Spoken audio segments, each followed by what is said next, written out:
Hey everyone, and welcome back to Pink English. So glad you could join us in our cozy little corner tonight. Absolutely, Sophia. It's always great to be here. And to all our listeners, whether you're just winding down your day or tuning in from across the world, we're really happy to have you. Okay, quick question. So, have you ever traveled abroad? Like, actually left the country. Passport, airplane, the whole thing. And if you have, where did you go? See, that question sounds easy. It's supposed to be friendly small talk. But for some reason, the moment someone asks it, your brain does this tiny little panic sneeze. Because now you have to choose the correct version of your trip in 2 seconds. Exactly. And there are like 3 ways this goes wrong immediately. Way number 1, you turn into a walking itinerary. I went to Japan, then I took a train to Osaka, then Kyoto, then... And the other person's eyes are glazing over, but you can't stop. Because you're not telling a story, you're reading your calendar out loud. Way number 2, you accidentally sound like you're bragging. Even if you're not trying to. Like you say, oh yeah, we stayed at this place with a rooftop pool, and suddenly you feel guilty? You start adding discounts and excuses. It was on sale, we used points, I'm not rich. And then the vibe gets weird because now the conversation is about money, not travel. And way number 3 is my personal favorite, when you forget how to speak. Oh yeah, the freeze. Someone goes, "Where did you go?" And you're like, Europe? Europe is not a place, Sophia. That's a whole mood. I know, but in that moment, your brain can't grab a single city name. It's like your memory is buffering. And then you say something super flat like, "It was nice." Nice is the most tragic traveler view. It's not that the trip was boring, your words just failed you. And what makes it worse is people always ask follow-ups. Right.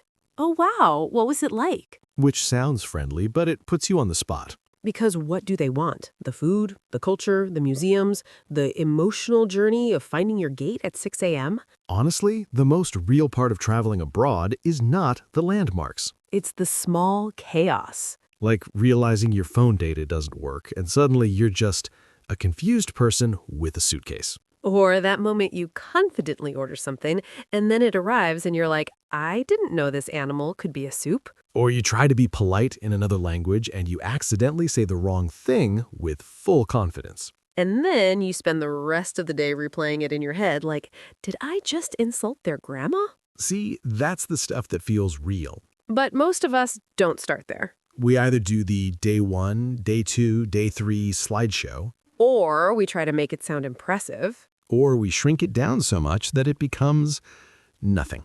And then the conversation dies, even though travel should be the easiest thing to talk about. Because travel has everything. Surprise, stress, funny moments, little disasters, random kindness. But if you tell it the wrong way, it turns into a report. Or a flex. Or one sad sentence, "It was nice." So today, we're starting with that exact awkward moment. When someone hits you with, "So, have you ever traveled abroad?" And instead of panicking or listing or apologizing, We're going to keep it human. Like real conversation human, not travel blog human. because the goal isn't to sound interesting. It's to make the other person actually want to respond. Okay, let's talk about the real problem. Yeah, because have you traveled abroad sounds like such an easy question. And somehow it kills conversations in 2 minutes. Every time, it turns into either a travel diary. Or a flex show. Exactly. Either you go into full timeline mode. 100%. First we landed, then we checked in, then we went to a museum, then we ate. And the other person is smiling like, wow, nice, while their brain quietly shuts down. Or it becomes a competition. I've been to 12 countries. I only fly business now. I don't do tourist places. I do local experiences. And suddenly, it's not small talk anymore.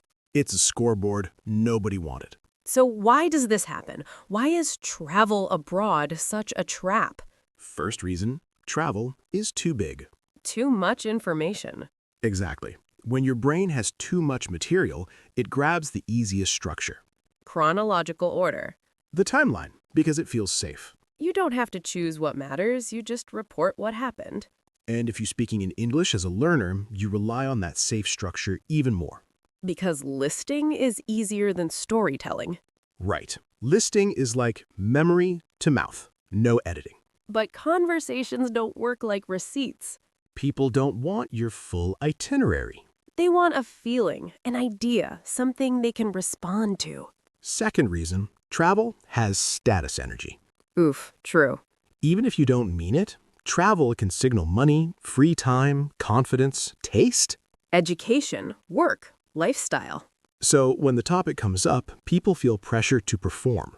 Like, please don't think I'm boring. Or, please understand this trip was worth it. And that pressure pushes people into two habits, over-explaining or overselling. Over-explaining becomes the timeline. Overselling becomes the flex. There's also a listener problem. Yes, the listener often has no map. They weren't on the trip, so they don't know which details matter. If you say, on day 3 we visited a temple, They're like, okay, what am I supposed to do with that? they don't know what to hold on to. And when people don't know what to hold on to, they give the safest response. Nice. And the conversation dies politely.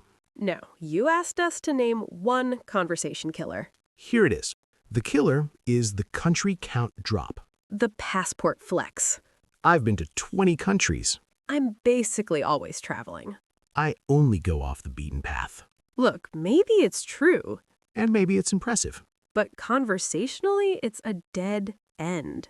Because what can the other person say? Congratulations on your stamp collection.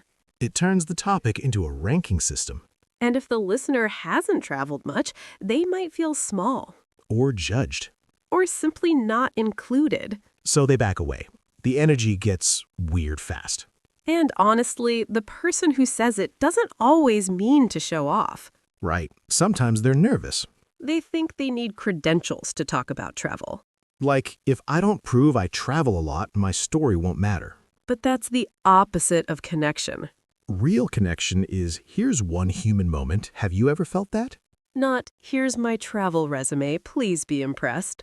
So, if travel talk usually dies in two ways, Timeline mode or trophy mode, the fix isn't talk less, it's talk smarter. give a headline, not a report. Give a moment, not a map. And give the other person a hook they can grab. Which is exactly what we'll do in part 3. All right, so here's the upgrade. Yep. If part 2 was what not to do, part 3 is what to do instead. And the first skill is super simple. Start smart. Meaning, don't start with your itinerary. Don't start with, day 1, we arrived. Start with a quick overall review plus a few keywords. Like a movie review. 2 seconds and people get the vibe. Exactly. Give them the trip mood first. Because small talk isn't a documentary. It's a highlight reel. So here's the formula. Overall rating plus vibe keywords. In normal human English, not textbook English. Think, honestly, it was a 9 out of 10. Super chill, kind of spontaneous, lots of good food. Boom. Now I know what kind of trip it was. And now the listener has options. They can ask about the food, the vibe, the spontaneity, anything. You just gave them handles to grab. Let's be real. People don't need your map. They need your headline. Exactly. If you start with a headline, the other person can join you. If you start with a timeline, they're trapped in your story. Okay, let's do examples. Yeah, and listen for how casual these sound. Overall, I'd give it like an 8. Really relaxing, super scenic, and the food was ridiculous. Nice. That invites, wait, what did you eat? Or scenic how? Exactly. Here's another. Honestly, 10 out of 10. It was short but perfect. Quiet, cozy, and I slept like a baby. That's great, because now the topic is sleep, cozy, quiet, very relatable. Right, you made it human. Here's a city trip one. I'd say a solid 7. Super busy, a little chaotic, but in a fun way, like constant energy. Ooh, and now someone can say, I love that kind of city, or that would stress me out. Exactly. You're giving them a chance to connect, not just listen. And notice, none of these start with dates or schedules. Because itinerary is usually the least interesting part. Unless something went wrong. True, drama is always interesting. Okay, but what if your English level is not super high? Even better, this method helps you. Because you only need a few strong words. Exactly. You don't need fancy storytelling. You need simple, clear adjectives. Let's give people a keyword menu. Yes, steal these, use them. For a relaxing trip, chill, slow, peaceful, low-key, reset. For a fun trip, fun, lively, full of energy, nonstop, a blast. For a nature trip, scenic, fresh air, so green, mountain vibes, ocean vibes. For a food trip, food heaven, so worth it. Everything was delicious. We ate nonstop. For a culture trip, beautiful, historic, eye-opening. I learned a lot. For a messy but funny trip, chaotic, wild, kind of a disaster, but honestly, hilarious. Now the trick is, don't just throw words like a dictionary. Yeah, connect them naturally. Use these linking phrases that sound normal. Overall, Honestly, if I had to describe it in 3 words, the vibe was basically, it was pretty. not gonna lie. It surprised me because, Let's put it together in a mini conversation, like real small talk. so how was your trip? Honestly, it was like a 9. The vibe was super chill. Slow mornings, good coffee, and just zero stress. That sounds amazing. Where did you go? I went to Portugal, and yeah, it was exactly what I needed, kind of a reset. Nice. Was it more city or beach? A bit of both, but mostly beach vibes, like sunset walks and seafood every day. See? No itinerary. Still clear, still interesting. And it flows, because each line gives the other person something to ask. You're basically building a bridge. Another mini one for a chaotic trip. How was your trip? Honestly, a solid 6. Super fun, but kind of chaotic. Missed a train, got lost twice, but we laughed so much. Wait, you missed a train? Yeah, and that's when the whole adventure started. That's what you want. You drop a vibe, you drop a hook, and the story starts naturally. So remember, headline first, timeline later. Give the rating, give the vibe keywords. And if the other person wants details, they'll ask. Which means you're not forcing your itinerary on them. You're inviting them into a real conversation. Cool.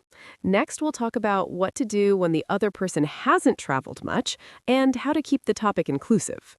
Okay, so now you've started smart. Yeah, headline first, vibe first. And if the other person is interested, they'll usually say something like, Oh, nice. What was the best part? or anything funny happen? And that's your cue. This is where most people mess up and go right back to the itinerary. Well, on day 2, we Nope.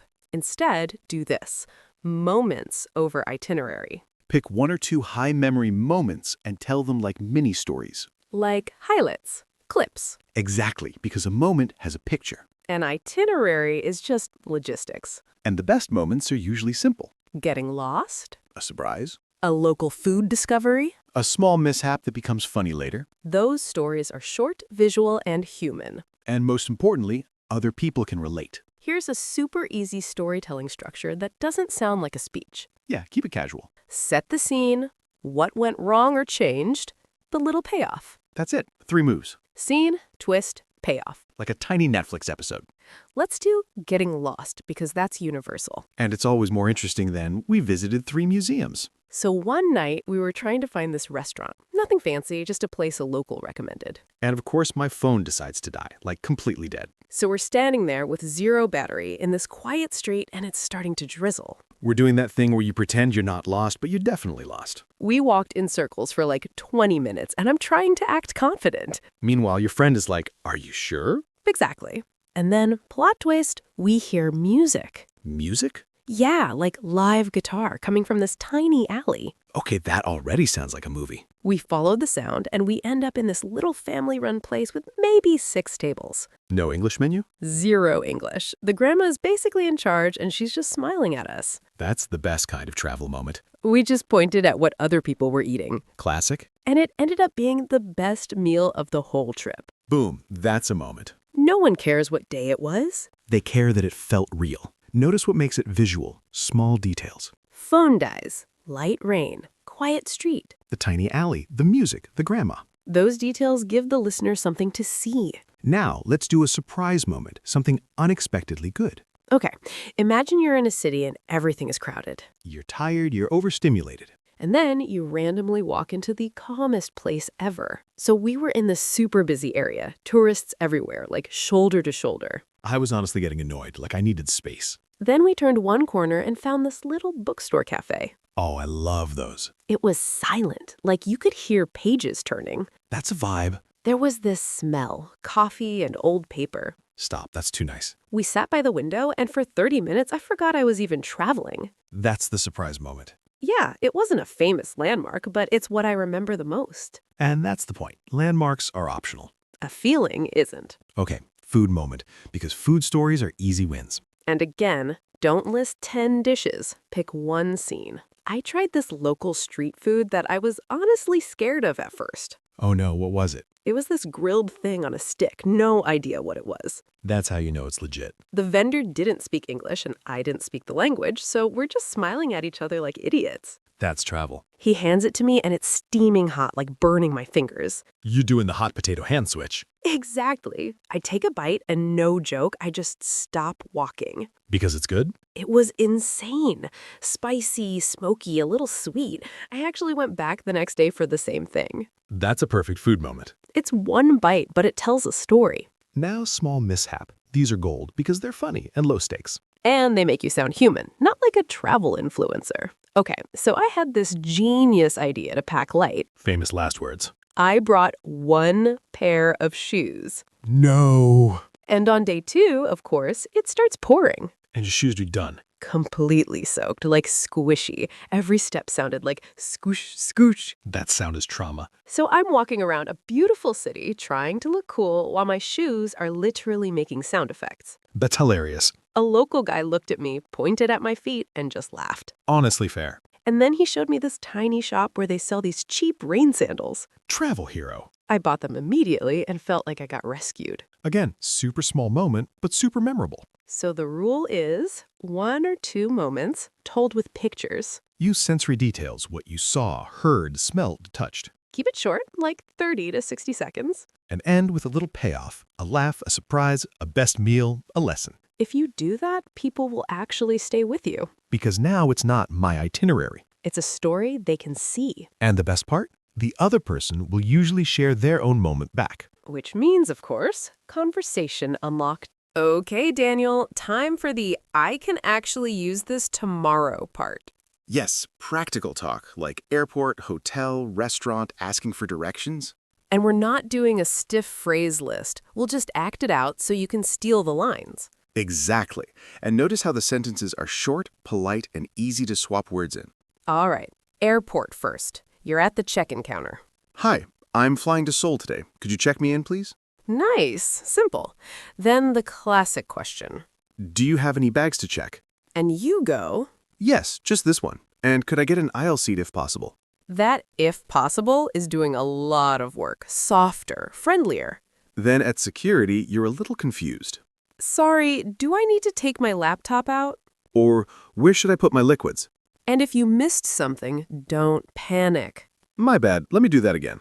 Perfect. Not dramatic, just human. Next, hotel check-in. This is where people get nervous for no reason. Yeah, you're not giving a presentation, just say it. Hi, I have a reservation under Daniel Kim. And if they ask for ID, Sure, here you go. then you can add one tiny request, politely.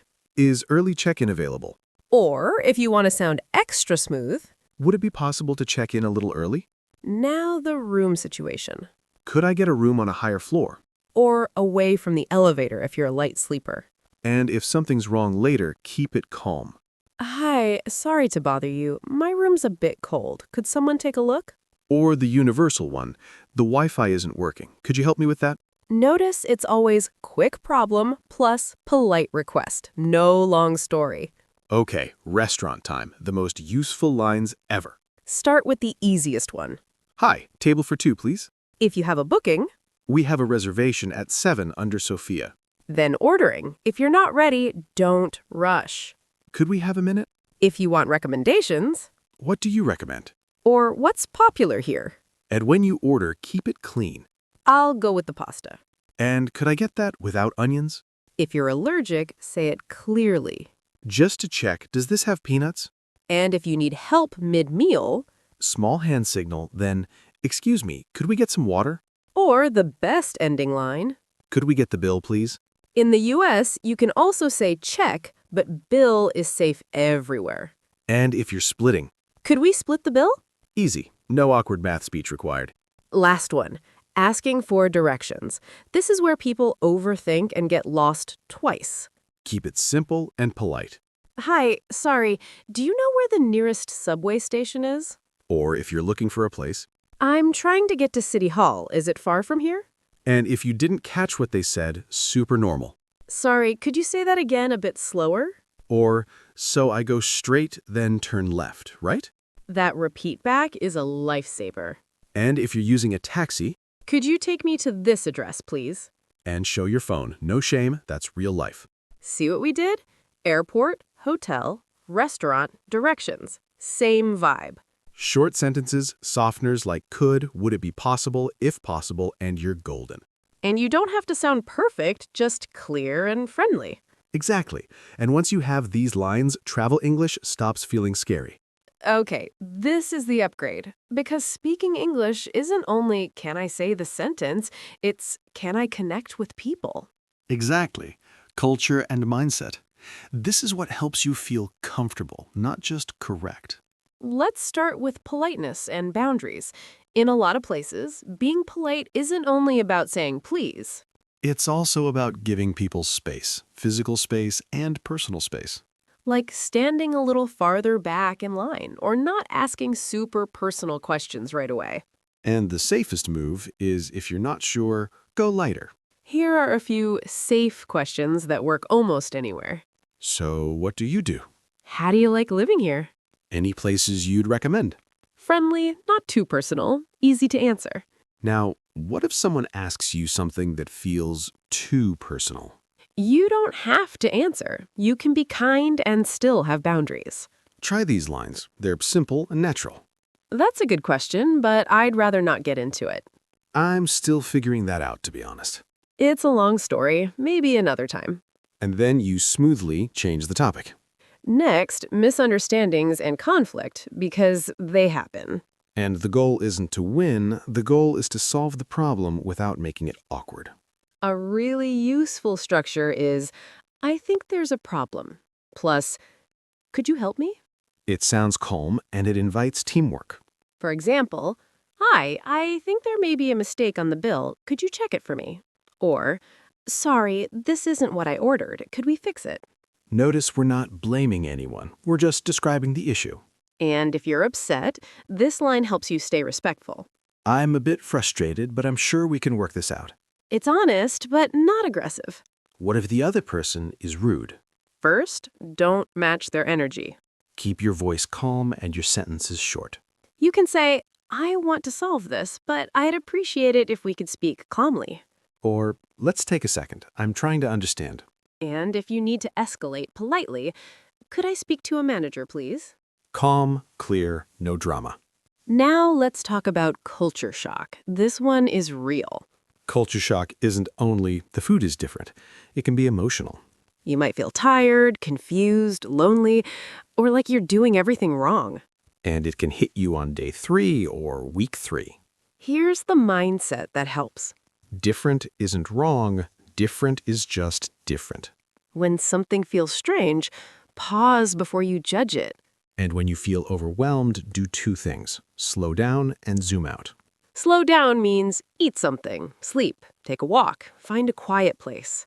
Zoom out means don't judge the whole place based on one bad moment. One awkward conversation doesn't mean you're bad at English.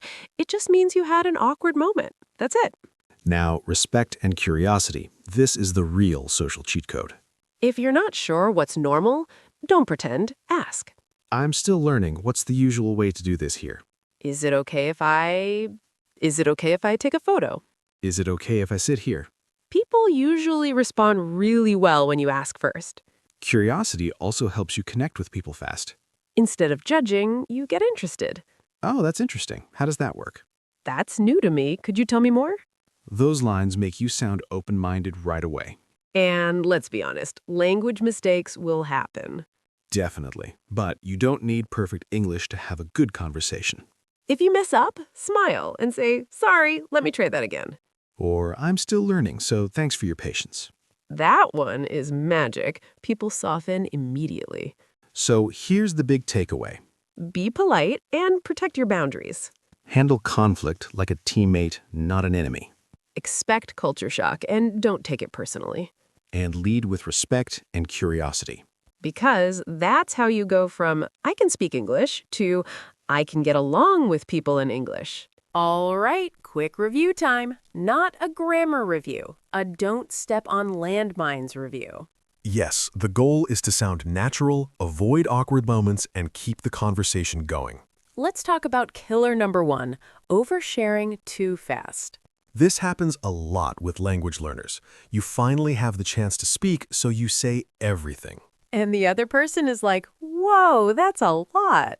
Exactly. Not because they're cold, just because the rhythm is different. So what does oversharing look like?